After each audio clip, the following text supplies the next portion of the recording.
The following program is a PodcastOne.com production. From Hollywood, California, by way of the Broken Skull Ranch, this is the Steve Austin Show. Give me a hell yeah. Hell yeah. Now, here's Steve Austin.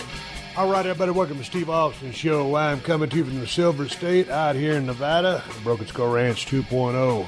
I'm finally back home right now, well, at least my house in Nevada, with my illustrious wife, Kristen, sitting across from me. Moola's sitting beside me, and Callie's over there whining in her dog bed. Callie, we're going to go out there and wash all the buggies, wash the four-wheeler. We got plenty of work to do. I'll throw the ball for you. We're going to have a great day. Today is Labor Day, Kristen. We just got finished reading about Labor Day, and I was going to describe what it was about, but, man, it's kind of a lengthy description.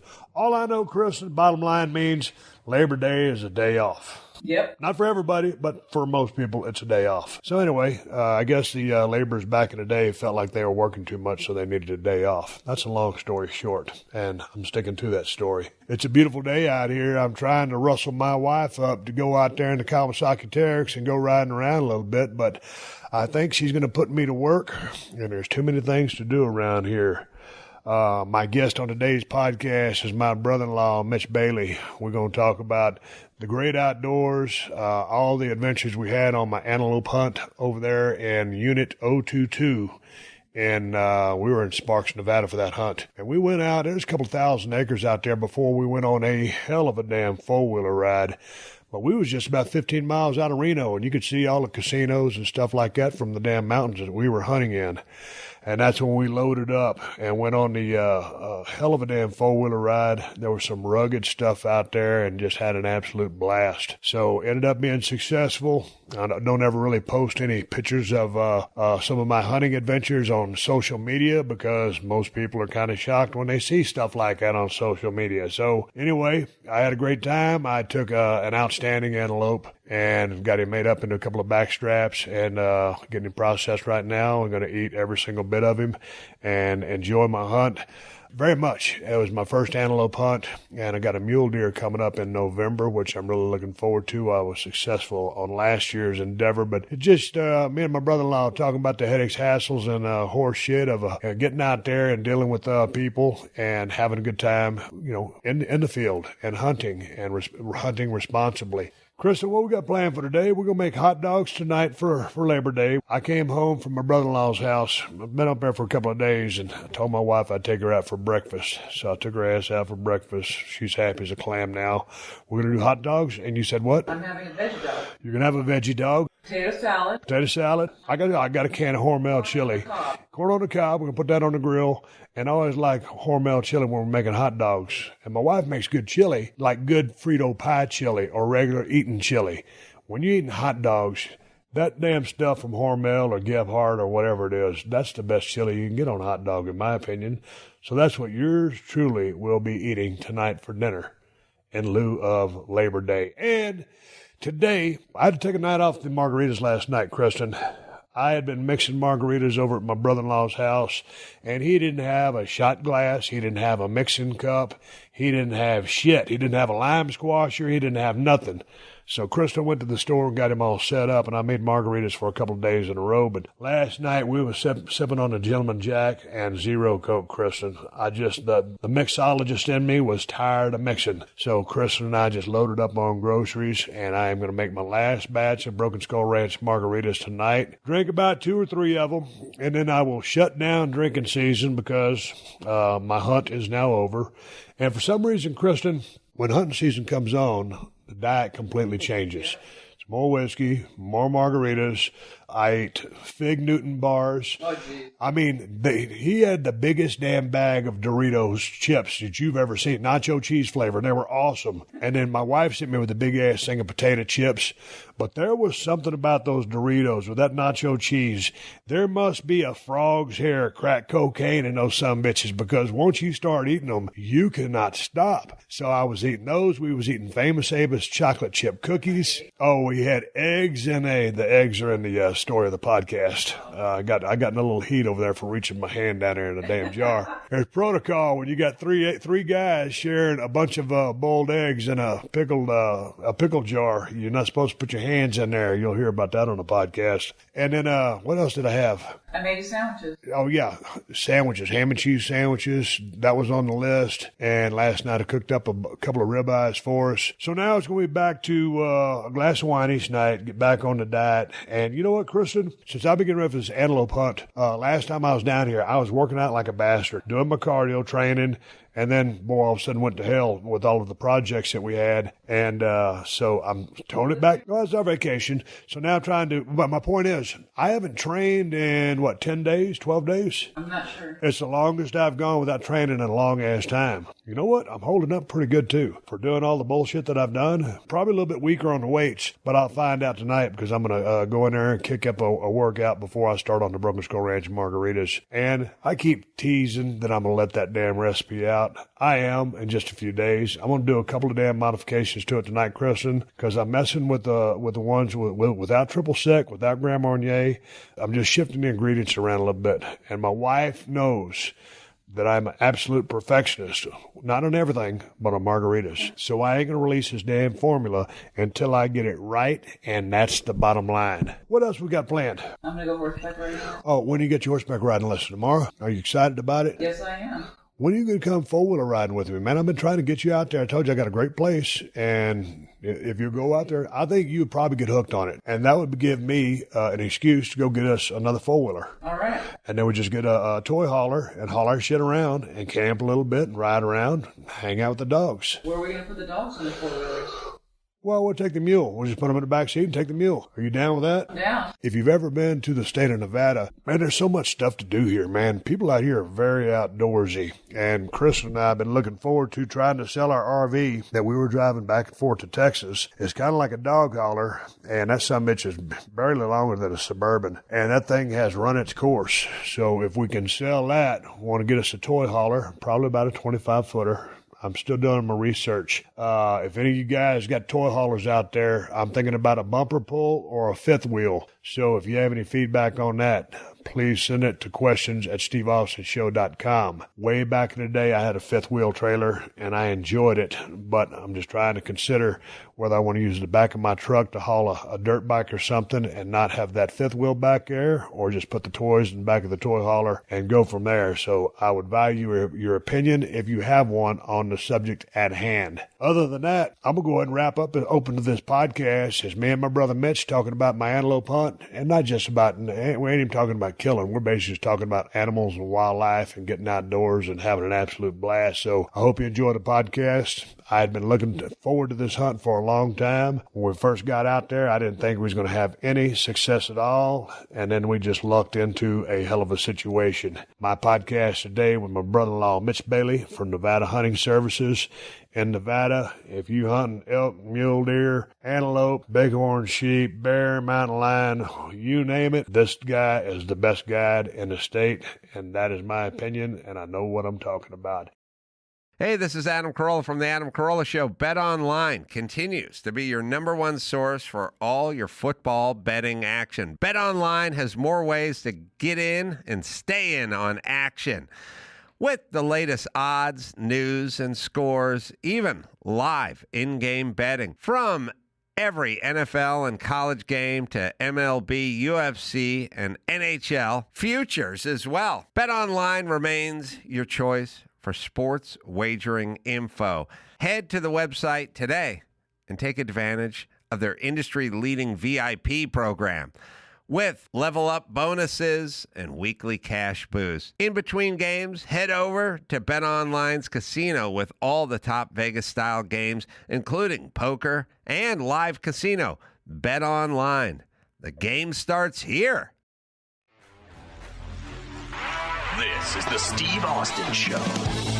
All right, I'm sitting here in Spanish Springs, Nevada. My brother-in-law Mitch from Nevada Hunting Service. We just got finished doing 3 days of antelope hunting. We're sitting on this couch. I got my legs kicked up in front of me. I got a pillow on my lap for my laptop computer, my iPhone, all my technology. I got my Zoom H6 recorder going. Mitch Bailey sitting beside me. Mitch, how are you? Doing darn good, Steve. Just had a great hunt with you. You took a little cat nap earlier. You back up to full speed? I think I'm about 95% ready to go. Well, I got some Gentleman Jack and a little bit of Diet Coke going. Makes for a great cocktail. I had to just go stiffen that thing up a little bit to get a little bit of groove going. I tried to start the podcast a couple times and shit to bed, so taking another run at it with a little more energy. We're watching LSU, ranked number 25, beating the dog shit out of Miami, who's ranked number 6. They just took the damn gimmick off the screen. LSU's opened up a can of whoop ass on Miami, so nonetheless, that's what's going on here. I'm drinking some Gentleman Jack and Zero Coke. And me and Mitch just got finished doing some antelope hunting. And god dang, man, his buddy Casey came and joined us out there. We went to a couple different locations, but it all started off a while back when Mitch got me a landowner tag. And I've been putting in to draw for a tag for the last 4 years. I haven't drawn anything, and due to Mitch's connections out here, the fact that he's been guiding in the state of Nevada for over 30 years, he knows a lot of people, so we got a couple of landowner permits. Had to buy them, support the wildlife, the landowners, make a little bit of money off of them, and god dang, we had a damn good time. But it all started once I knew this hunt was happening. I was down there at the Broken Skull Ranch 2.0, sighting in my gun, getting everything dialed in. If I'm going to go out there, I want to make sure that I am ready in every aspect and all my gear is ready and top notch. And of course, I went out there, got everything dialed in, and promptly left my rifle laying on a damn table. And I called Mitch because I went back down there. When I left that gun out there, I called Mitch. I said, dude, and he wouldn't take my phone call. He was at the bar drinking Jack Daniels, trying to do whatever he's doing, hang out with his buddy. And he says, I'm drinking. He said, what's wrong? And I texted him back, I lost my gun. As soon as I texted him that back, he calls me. What did you do? What did you think when I said I lost my gun? First of all, I couldn't believe you lost your gun. And then you had to go accusing everybody of stealing your gun. You saw the guys that drove off with your gun. Everybody took your gun.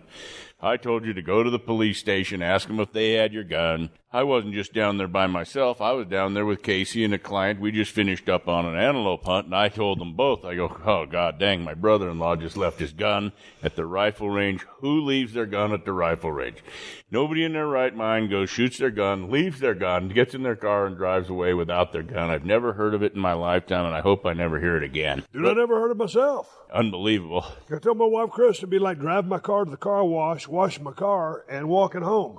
Oh, it's my favorite gun, you said. I've had that gun forever. It's my baby, my gun. And you know what? And bless Nevada's heart. Sure enough, what happened when you went looking for your gun? Dude, you told me that. You said, dude, you're in Nevada. Somebody's going to turn your gun in. And I said, man, with my luck, ain't nobody going to turn that thing in. And you go, nope. I'm sure they got video surveillance there. They can back up the cameras because there's no range master over there where I'm shooting. It's just a shooting range, and there's a couple of guys out there shooting. But you said, man, this is Nevada. Someone will turn your gun in. So I did the due diligence thing and headed straight to the sheriff's department. Y'all heard me tell the story on the podcast before. I won't go into all the details. Finally, I called in there to dispatch because the whole place was locked up. They was in a big-ass meeting over there. I called that damn guy, and I said, hey, dude, I'm trying to report a lost gun. What kind of gun is it? It's a 7 Mag Model 700 painted in a camouflage pattern. He goes, you're a one lucky man tonight. Someone found your gun and brought it in here and turned it in, and the officer's going to be back in about 45 minutes. I waited over in the parking lot, got my gun back, chit-chatted with the guys about the gang unit, and dude, I got the whole crime scene in northern Nevada. Got all the 411 on that. No doubt. Yeah, dude, if you want to join a gang, I got the 411 for you. I don't figure you're the gang type, but nonetheless, it was good talking with the cops down there.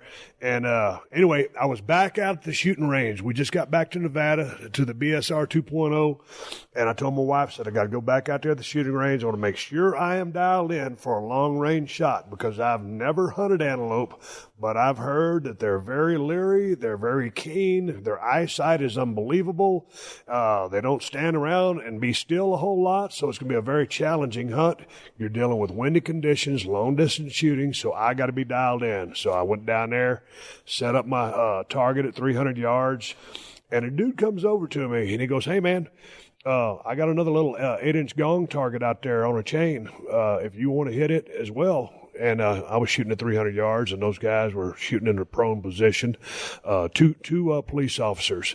All the cops I met over here in Nevada are cool as shit, including the one that gave me a warning when I was speeding the other day going to the Broken Skull Ranch 2.0. Yeah, that's not right. You should have got a ticket. Dude, I was in a passing lane, and all of a sudden, man, I hit an 85, and I was running radar, and that dude was on the side of the road facing me, and he busted me bigger than Dallas.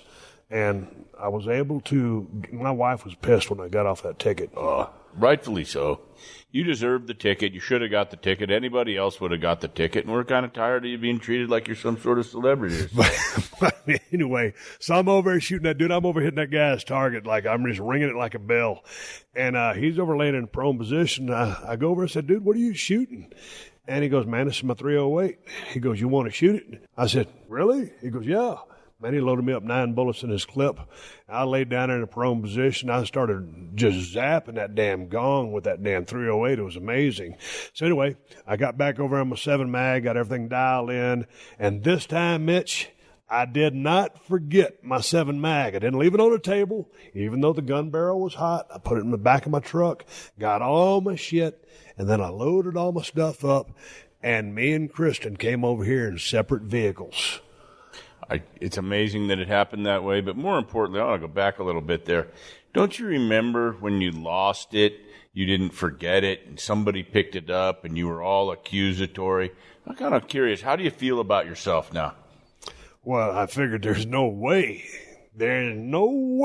that I could forget my rifle laying on a table at a shooting range. How that happened? Dude, I told the 2 cops that I was hanging out with and shooting the breeze with. It was embarrassing. I am a responsible, proud gun owner and an OCD when it comes to safety and guns. So for me to drive off with my shit on the damn table and then someone turned it in to the sheriff's department, I'm lucky, I'm thankful, and I'm glad that, no one was hurt with my gun. Well, that's my responsibility that I take very seriously. You got a lot to be lucky and thankful for. You're lucky you got your gun back. You're lucky you didn't get a ticket, and you're lucky that you get to go hunting and have a good time. When I came out here, dude, I was ready. And so I got over here about 2:30. Mitch had to work about a half day. He finally comes on in, and he goes, "Man, were you ready to go out?" I said, "Yep, let's go get them." So, man, we just rode around about a half day. We put in about 30, 40, 50 miles that day. Yeah. And we saw a couple of good antelopes, and I was like, God dang, man, these things are pretty damn leery. I was asking my brother, Scott, he had went on an antelope hunt, and Ted, my buddy, Ted Fowler 361 down at the Broken Skull Ranch in Rockport, he's been on a couple of antelope hunts, and he said, "Man, that's a fun hunt." I didn't really know what they meant by fun. So how would you describe the fun aspect of hunting the antelope, Mitch? You've been guiding for 30 years. You're one of the best guides in the state of Nevada, if not the best. You won't never say that, but I'm saying it. So what is so challenging and fun and the allure of chasing the antelope? Well, let's just start off with, they're probably, in my opinion, and a lot of my friends that have hunted them their whole lives, the best eating of all the big game animals. Absolutely delicious meat, good protein. It's a table fare that you can really enjoy, which makes it even more fun to hunt them because, at the end of the day, when you do get one, you're fortunate to have one, fill your freezer and feed your family for I don't know, however many months you can get out of one. They're not that big of an animal, but they're challenging with their eyesight so much better than ours. Their speed is something that you can't tackle that speed with anything. You've got to fool them. You've got to get in front of them. You've got to hide from them. You got to figure them out how to get in a place where they're going to show up. But if you get out there on foot, you're likely not going to chase one down at all. They set off to get away from you, and it can be miles and miles before they stop running. So it's a challenging hunt. It's not like a mule deer that stands there and his best defense is that he can smell you or hide from you. Antelope will just flat out run away from you. So that's kind of the allure. Yeah, but what's the deal with the eyesight of the antelope? Because I think you were telling me they got like 8 power eyes. Yep, they do. 8 power, so 1 power is 20/20 vision for a human being is normal vision. Antelope's 160/20, so at 160 feet, they're looking at you like you're looking at them at 20 feet. So great vision. At a mile, they're looking at you pretty much like you're right in front of them. They can see your movements, pick out what you're doing. They'll be staring at you. You go to make a sneak on one, and you'd be surprised, like you noticed yesterday when we made that stalk. We're better than a half mile away, and those does pinpoint you, and they're staring at you the whole time, and they're watching every movement you make. So, closer you try to get, the sooner they're going to get up, and sooner they're going to keep that distance. You noticed yesterday we closed it to 500 yards. They increased it to 500 yards. You try to get closer, they got further, and it's kind of a game of cat and mouse. It seemed like every time we was looking at them, they was looking at us. For sure. It's very, very hard to sneak up on an antelope, especially that open country like that. I mean, yesterday, how many trees did we see out there? Couple?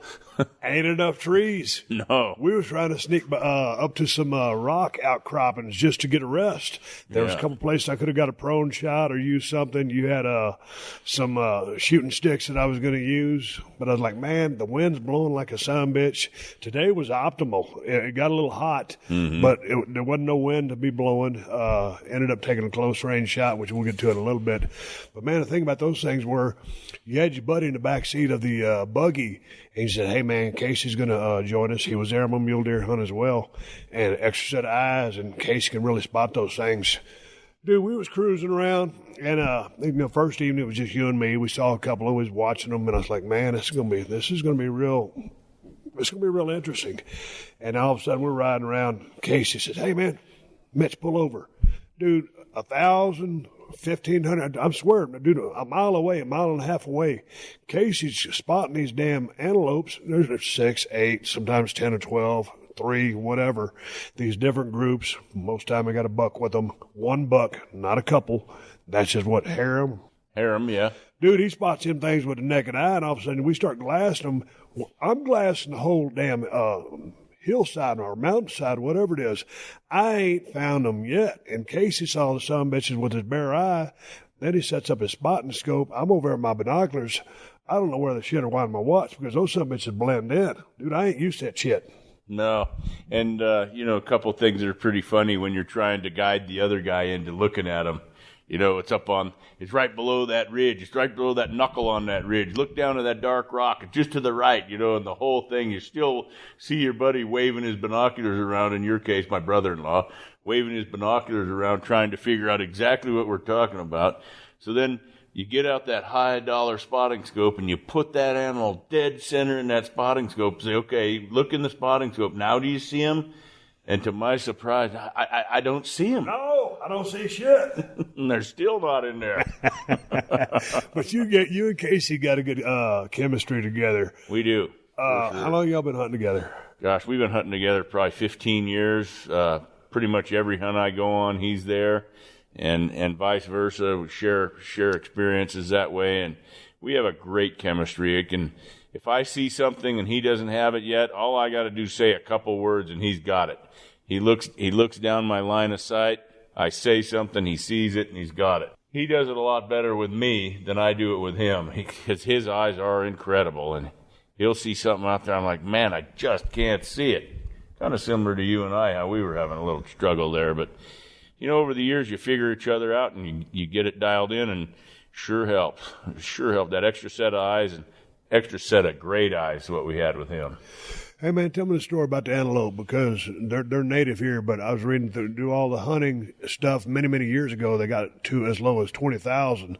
Then all the conservation efforts, they're back over probably around 700,000. So there's plenty of them. Dude, tell me a little bit about the antelope. We have a great hollow hair and all that. As far as what did you say? The hollow hair and all that. Oh, their hollow hair. Well, I even learned this in college in a class I took about we brought in some hair samples from big game animals. And antelope hair, when you grab a piece of antelope hair and you float it in a bucket or a jar of water, it actually floats because it's straw-like, and it floats because it's hollow. Whereas deer hair or any other hair will sink. So they have the hollow hair. It's an insulating factor, and it also keeps them cool in the summertime. That allows them to lay out in the middle of nothing on a 100-degree day right in the prairie and stay pretty cool and hydrated. And they still need water and all that, just like any big game animal. They do really well, and they've adapted to the heat. As far as the population of antelope in our state, we've got a lot of antelope, increasing numbers statewide. You know, when I was a kid, we had a lot of antelope in the western part of the state, but they've moved and grown in numbers clear across the whole region. So you can get good antelope numbers all the way across Nevada from east to west and even down south. Very few areas in the state don't have an antelope hunt anymore, but most all of them have a good, sustainable hunt. Dude, how important is it to take however many numbers that the Nevada Department of Wildlife, NDOW, says, hey, man, this is how many we need to take here in the state of Nevada? How do they determine that?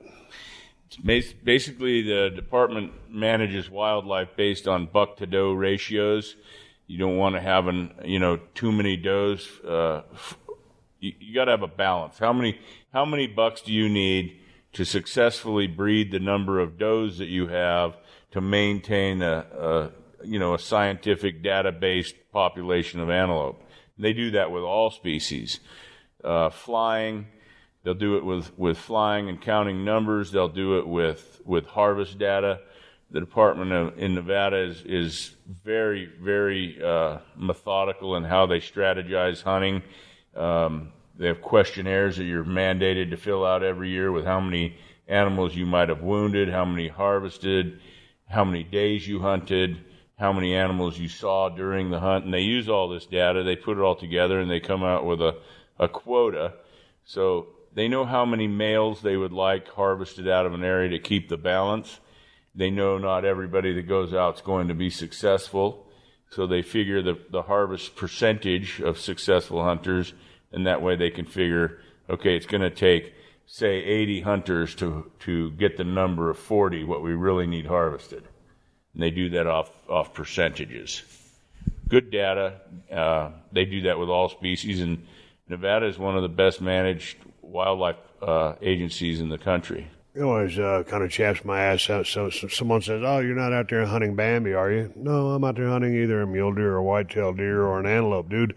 The antelope that we ended up taking today on day 3, I've gotten 2 front shoulders. I got the hindquarters. I got both back straps. I'm eating the entire antelope.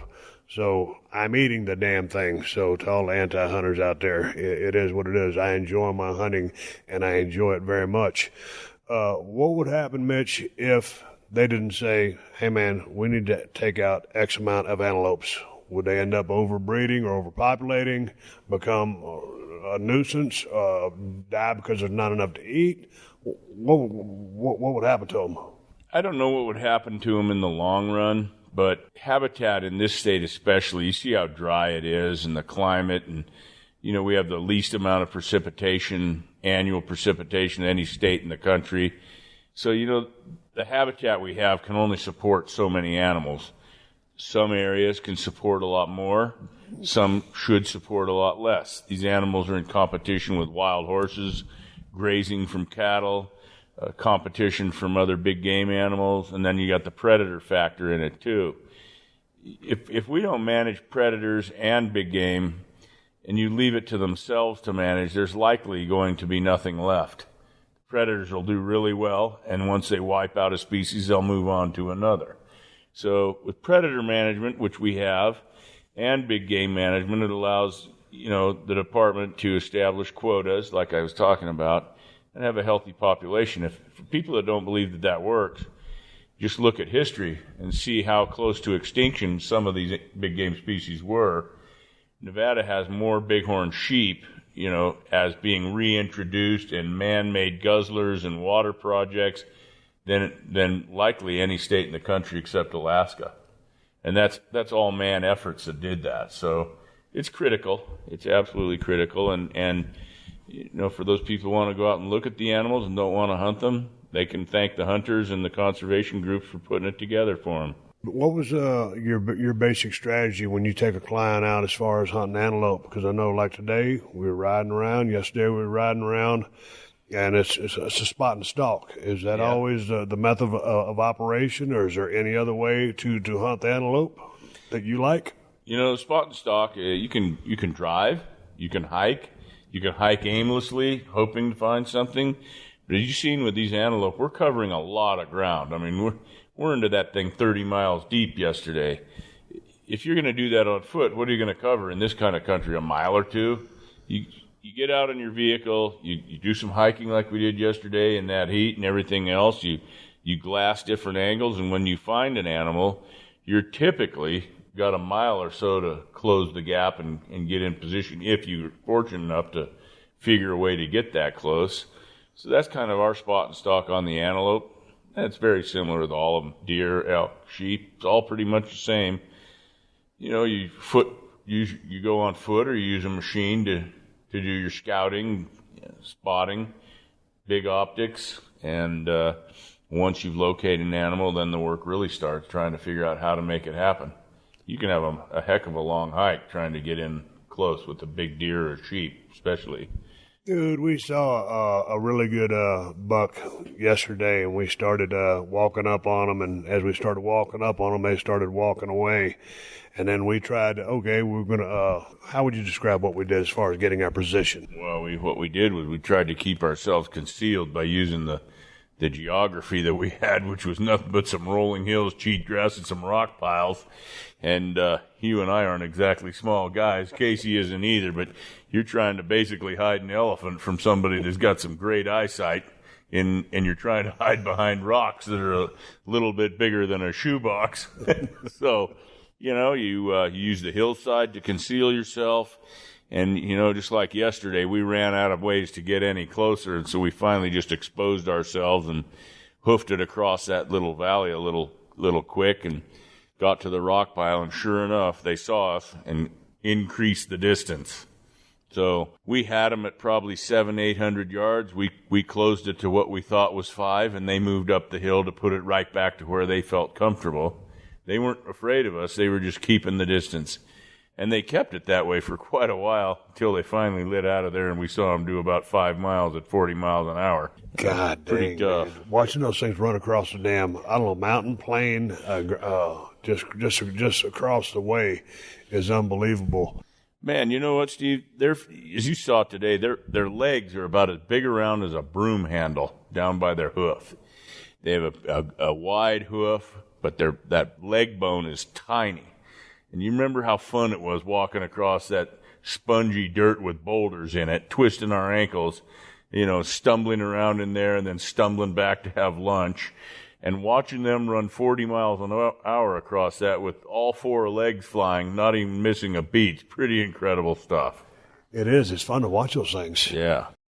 This October, Fear is free on Pluto TV with horror movie collections from Paranormal Activity, The Ring, You will die in 7 days. Scream, and From Dusk Till Dawn. This is my kind of place. And don't miss the man-made nightmares in Mary Shelley's Frankenstein or the world-ending chaos in 28 Days Later. There's something in the blood. All the scares, all for free.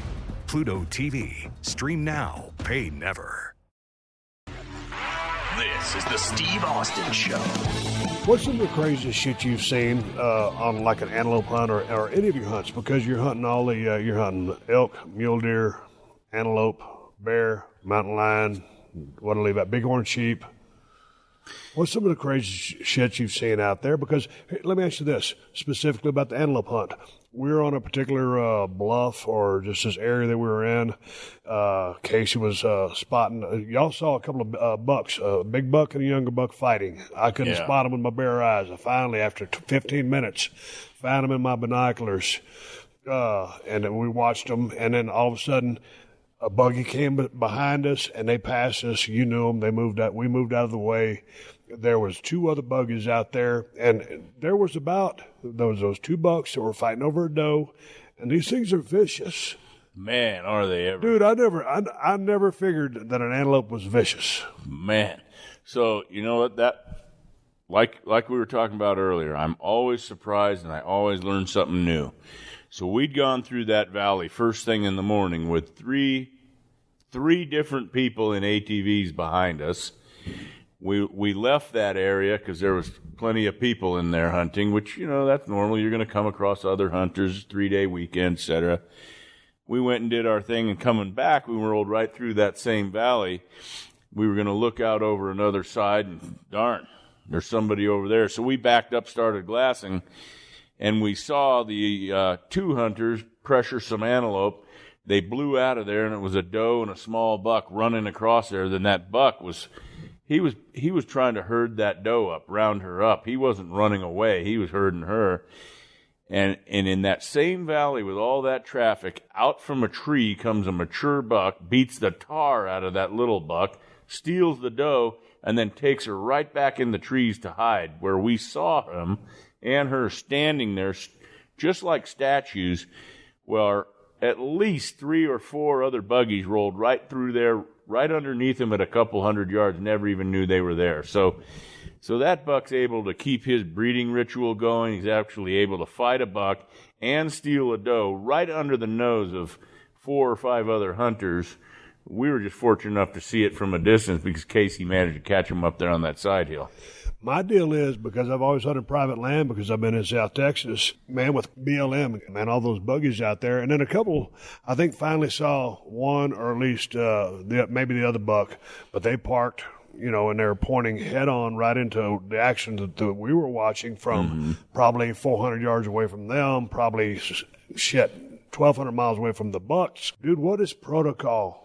You guide this area. You've been doing this your whole life. So what is up? Because we were going down. I'll keep segueing in the story here. We were going down to our initial pass, so we were going way in the back, and we passed by 3 buggies, and they were glassing. So we busted through them. We didn't bust through them. We eased through them. We waved at them, and we went about our way.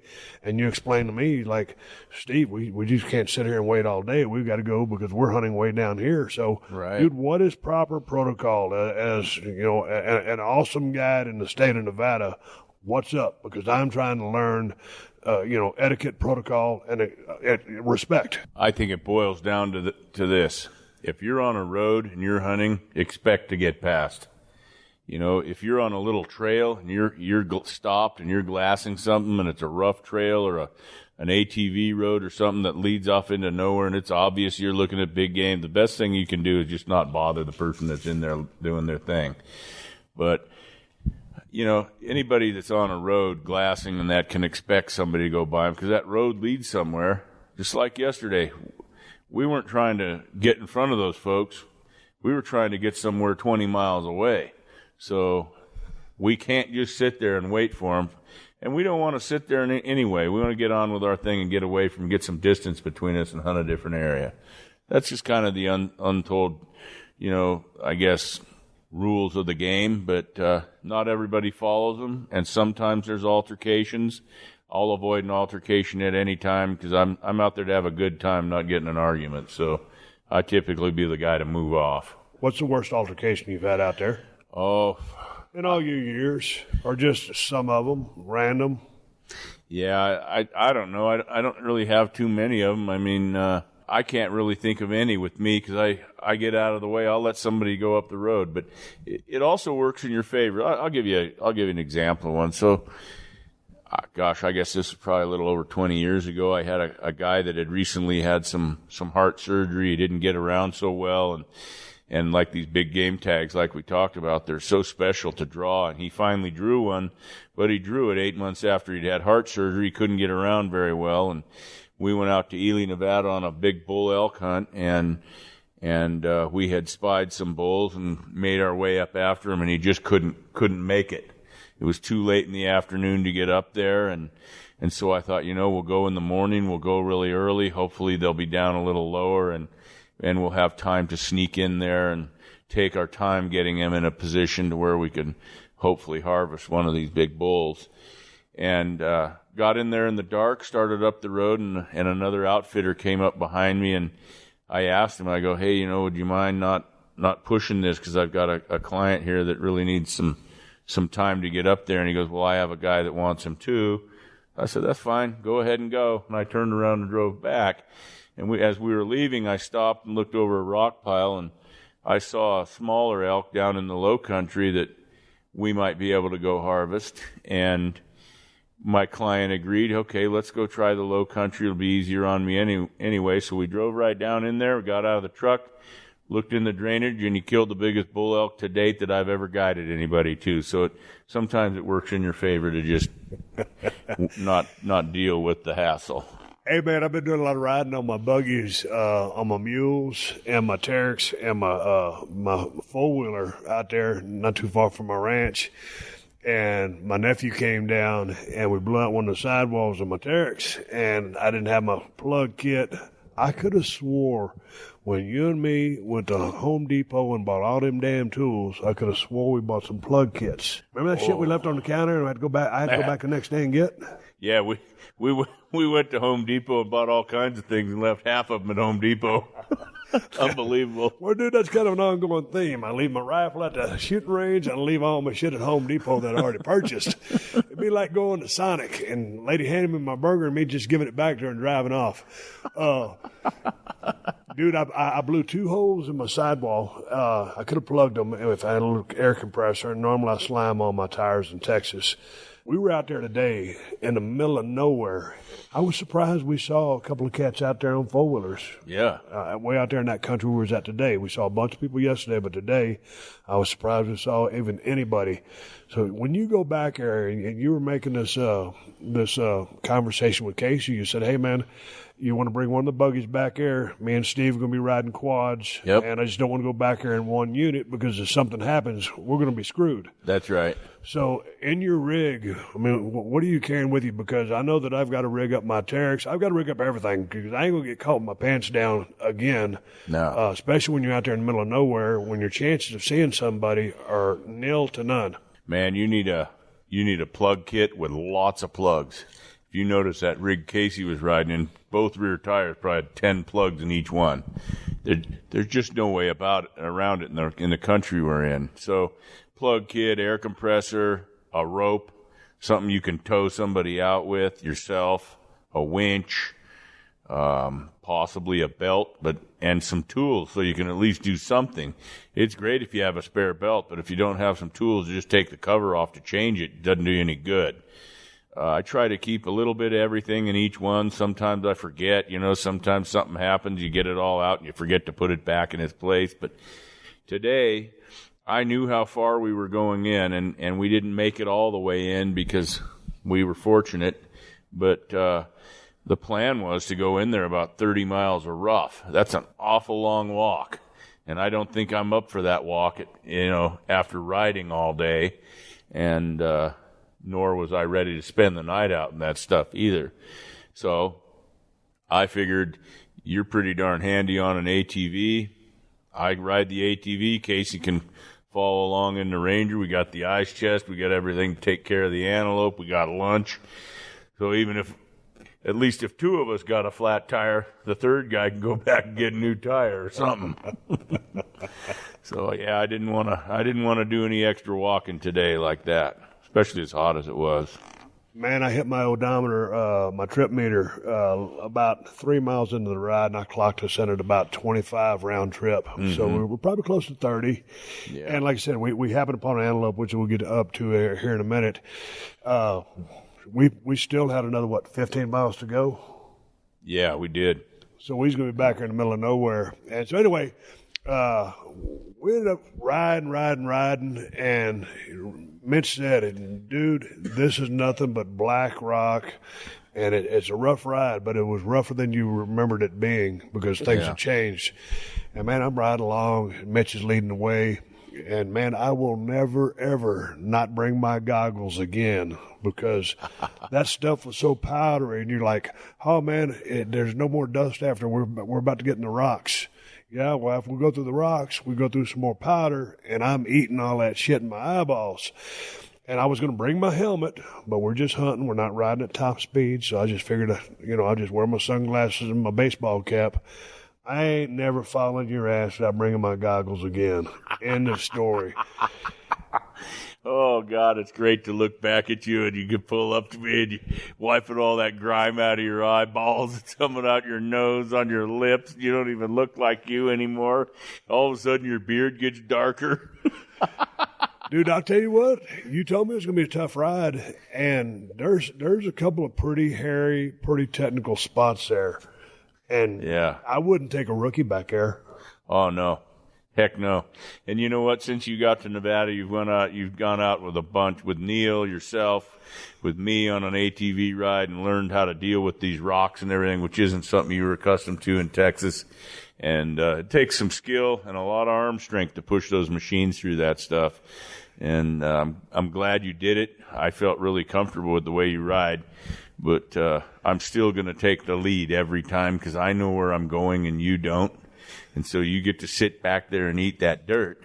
And I have no problem with it, honestly. It's kind of funny. I'll tell you what, I was riding a couple of times. We got finally some smooth areas. I figured, okay, man, I can at least take my left hand off the handlebars. And, boy, I hit a damn couple of rocks about the size of a football, maybe a basketball buried in the ground. And that summit, this electronic power steering on this damn, four-wheeler I'm driving, and that son bitch will damn near jerk that handlebar out of your hands, mister. So about the time you think you can take it easy and enjoy the ride, you better have both hands on there. It's a come-to-Jesus meeting, man. Man, that or the one that's hidden in the grass. You're cruising along, it just looks like a nice grassy road, and hiding in the middle of that grass clump is a nice-sized boulder. Dude, and I met that boulder right after about a mile after we went through that gap. I was cruising along, left hand on my leg, and I hit that damn thing, and I hit it with my right tire, my right front tire. And, of course, when you do that, it jerks the wheel, but also it puts pressure on the damn throttle, so you gas it. Yeah. At the last minute, you need to gas it. Exactly. You're on the gas, you're cattywampus, and you're sideways. It's like, you stupid son of a bitch. So, anyway, it was a lot of fun riding.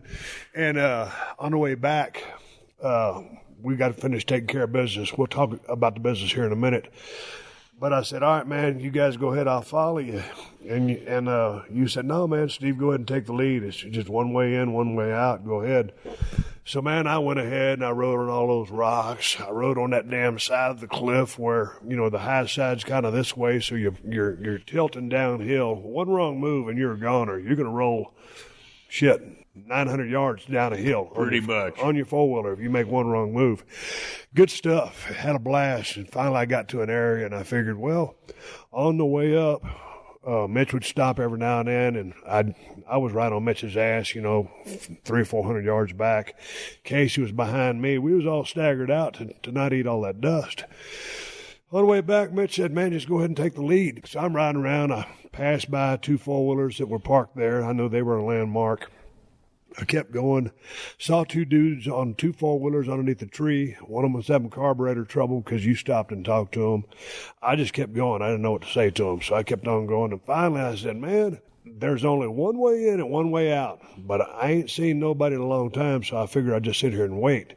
And while I was waiting for you guys, I was doing a photo shoot for my four-wheeler for Kawasaki for my Brute Force 750. And then finally I said, dude, somehow, some way, you must have taken a wrong turn because y'all wasn't nowhere to be seen. And I'd been waiting there for 10 minutes. But y'all had talked to the guys with the carburetor trouble. So here y'all come. And then I kept leading the way, and I was going to take a right where we need to take that left. Could I possibly interrupt there? Yeah, go ahead. I saw you down there coming back up the hill to check on us because you were worried about us. Were you worried about us, or were you worried that you were lost? No, I wasn't worried about you guys. I was worried that I had taken the wrong turn, and I was lost bigger than Dallas. And so, like 5 minutes after you were done worried that you'd made a wrong turn, you went ahead and made a wrong turn. You were headed north instead of south. And fortunately, you looked back and saw me wave in the right direction. And I did that so I didn't humiliate you in front of my friend that Steve might be lost. No, that's why I looked back. Good thing. And I will readily admit it. I done told everybody I'm turning around out here. And if you were wearing your helmet, you wouldn't have seen me waving.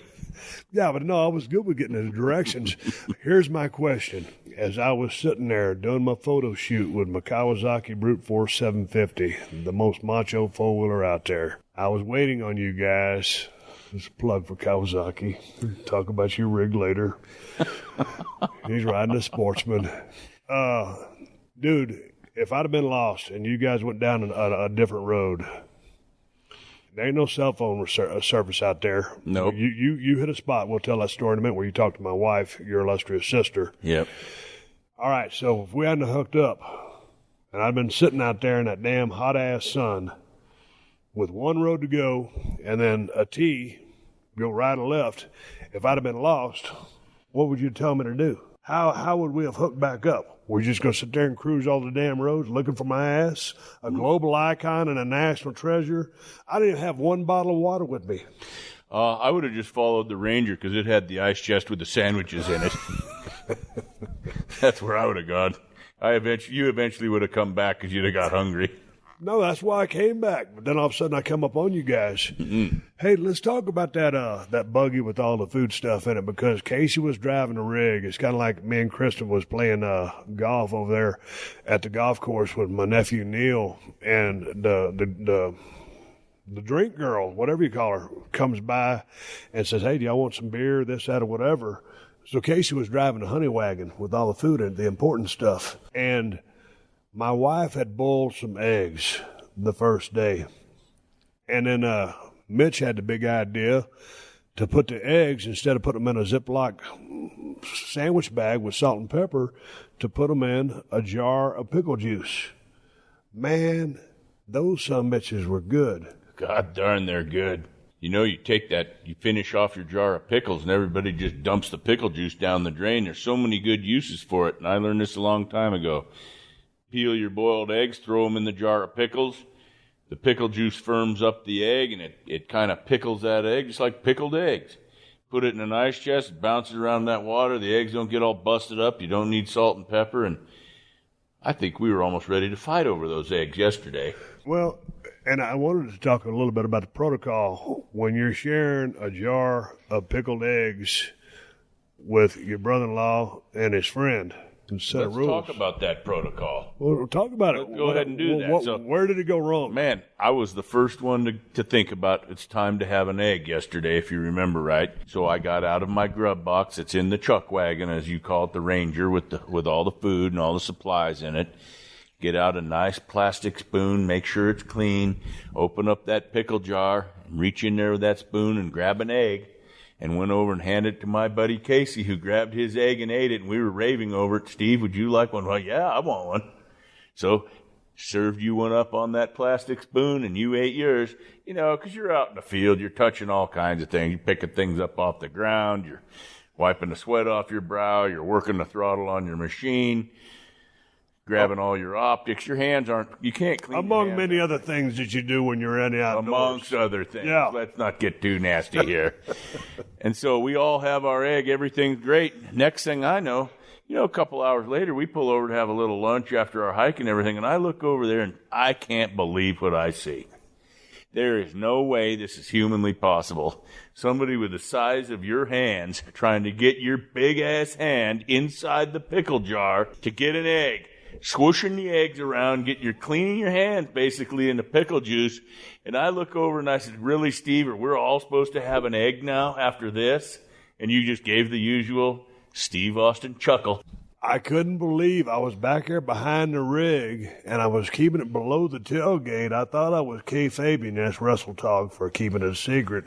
I didn't think nobody could see me back there with my hands swishing around trying to pick up a goddamn egg. Yeah, bitch, I couldn't get it out. Nobody can see you out in wide open hiding behind the Ranger. I didn't even think to take my cold steel pocket knife, broken skull model, and stab an egg and take it out that way. And that's the method I was using today. That was what you did today. Because I respected your sanitary conditions. Y'all don't want my germs. I mean, like I told Mitch, I don't want him reaching his big-ass dick beaters in a damn jar of pickled eggs and handing me one. Here, Steve, have an egg. So you used your knife today, the same one you opened packages with, clean rattlesnakes and everything else.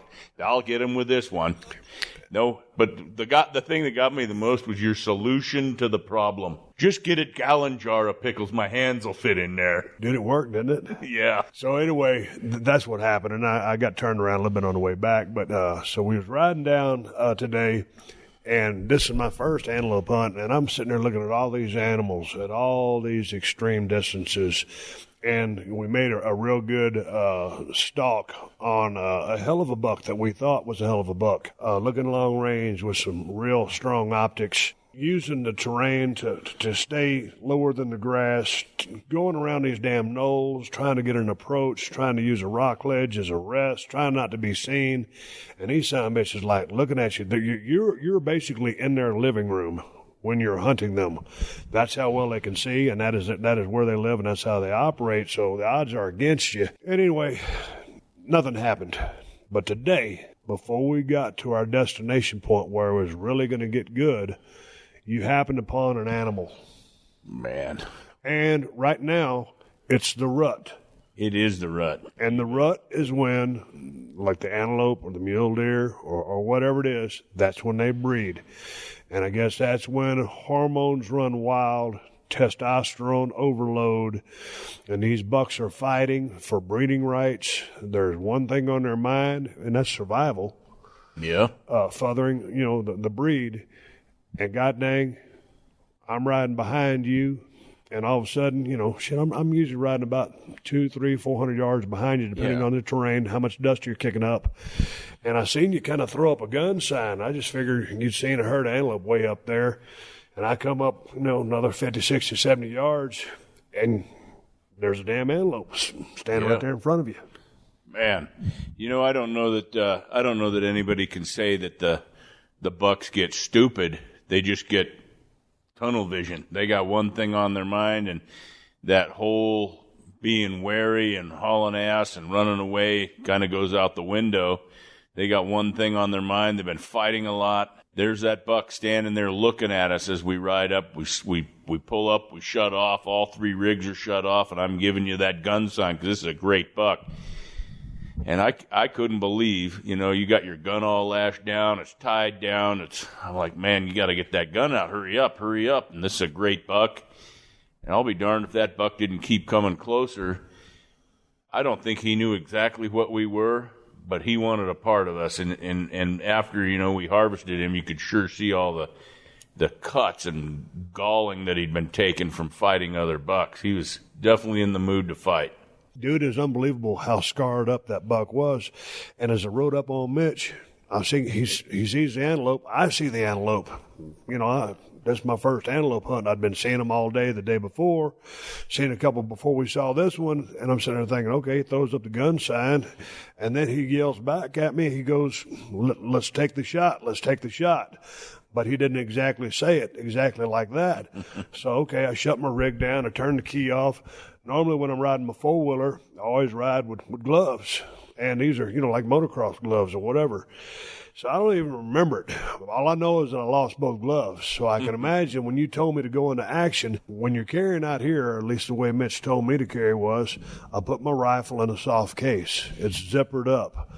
I had a bag of gear on top of in the front of my four-wheeler, and I had my rifle in the case, bungee corded down like a sumbitch, because we're riding through all this crazy terrain, leaning over to the side, rocky. You don't want to bump your scope. You don't want your rig to fall off. So all of a sudden he tells me it's time to shoot. Man, I start clawing at everything. I take my gloves off, and I'm struggling with these bungee cords. And because, dude, I can see the buck.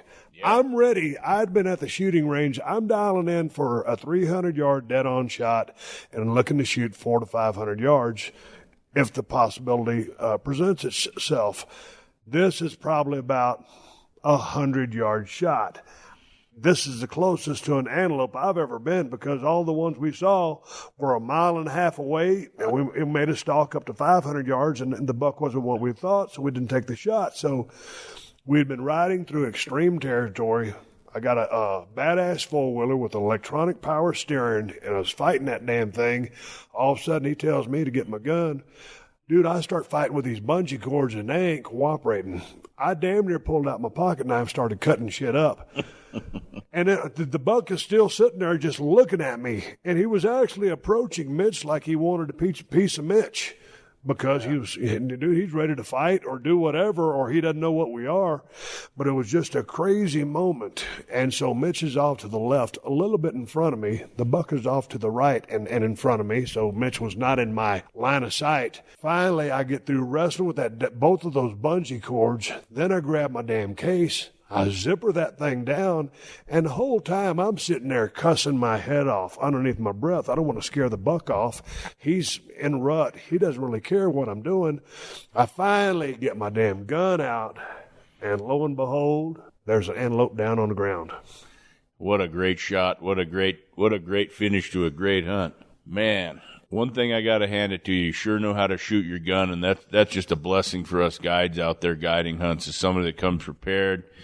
The way you prepared riding your ATV, shooting, everything was just perfect. Nice, clean harvest of an animal.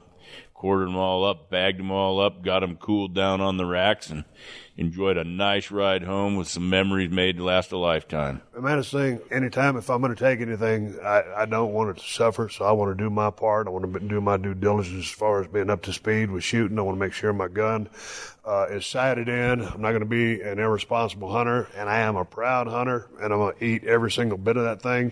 But, dude, it was a damn blast, and I had a good time doing it. And now the next thing we got is same unit for mule deer coming up November. What do you got coming up? You still on antelope, or will you switch off, or you got some sub guides doing bear hunts, or what? Well, yours was the 5th antelope hunt I've done this year myself, and then I have we just finished up 2 other antelope hunts up in the North Country. I got some great sub guides working for me doing bear hunts. We our bear season opens September 15th. We have 10 days of bear hunting right off, and then we'll go right into October where we have 7 deer hunts, and then yours at the end, which we like to save the end of the season for you and have a really great time hunting. Following that up with we have 2 elk hunts and a late season deer hunt in November and December. And just a busy year for us, and then we'll probably go into lion hunting sometime in January. Hey, man, Casey and you took the biggest lion probably in years? Oh, it was quite a lion. He ended up with a lion last year that we took it up here in November. It took, gosh, I've been chasing that lion for a year and a half, and finally I figured I had him nailed down, and Casey and I hiked down in there with the dogs and caught that lion, and he got it all mounted up really nice, and I'm going to take you over and show you that before you go home. But what a great lion, 180 pounds, 185 pounds. Taxidermist that did it said it's the biggest lion he's ever mounted, and he's mounted hundreds of them. Quite a representative of the mountain lion world, that's for sure. Dude, but you said mountain lion is one of your favorite things to eat that there is. It is. So we want to talk about that a little bit. I had a little game feed over here a couple weeks ago, right before antelope season started up, get everybody, all my friends and their wives over here and get them all primed up for hunting season. And, you know, it's nice that the guys' wives will come over and try everything at least. And I cooked up some mountain lions, some black bear, antelope, mule deer, and some frog legs, things like that, some treats. Mountain lion's always the biggest hit. Everybody loves it, and you know, it's just cook it up just like anything else, and it's just a delicious it's the other white meat. Mitch, where can people find you on social media? Facebook, website, whatever. I know your book's solid. Yep. But you've been doing it so long, but how can people find you? Nevada Hunting Services on Facebook, Nevada Hunting Service on Instagram, and nvhuntingservices.com on my website. Dude, pleasure hunting with you. Pleasure hunting with you, Steve. Thanks for everything. Thanks for letting me be part of your hunt. From the mind of Martellus Bennett. Once you pass 21, your birthdays are done. It's Revenge of the Jocks on PodcastOne. Once you pass 23, you can't take me to Benihana's. A no-holds-barred show about all the things that shape our world and culture. I want to go to Africa. I've never been. I want to go full Jumanji. I'm Robin Williams and Jumanji. I think that's like in South America, though. Revenge of the Jocks with Martellus Bennett. It's like trying to have sex the first time and getting it all wrong. I think I'll keep trying. on Podcast One and wherever you listen to podcasts. All right, everybody, give me the go home cue. It's time to wrap up his podcast and ride off in the sunset. Before I do that, I want to thank my brother-in-law, Mitch Bailey, for joining me on the podcast. Man, we was dead dog tired from chasing all those antelopes and being out in the damn sun. And, man, it was a great trip. Enjoyed being in the outdoors, and it was a successful trip, and I had an absolute blast. So I'm looking forward to getting back to the Broken Skull Ranch 2.0, getting some work done while I'm there already, and getting caught up on everything before we have to head back to the mean streets of Los Angeles here in a couple of weeks. But I had a good time out there hunting with my brother-in-law, and that's the bottom line. Hey, man, I got a badass beer for you I've been talking about on this podcast for a couple of years now. It's called Broken Skull IPA, universally recognized as the best IPA in the United States of America. Universally recognized by yours truly, Steve Austin. You can find Broken Skull IPA at Whole Foods and Total Wines. You live in California. If you ain't in Cali, you might be shit out of luck. I also got 2 badass pocket knives for you from Cold Steel. The Cold Steel Broken Skull knife and the Working Man knife, which can be found at my new Amazon store. Amazon got the best prices on both knives. Just go to Amazon.com/shop/Steve Austin to go to the Cold Steel Knives website. Folks, until next time, my name is Steve Austin, and I will catch your ass down the road. This has been a Podcast One production. Download new episodes of The Steve Austin Show every Tuesday at PodcastOne.com. That's PodcastOne.com.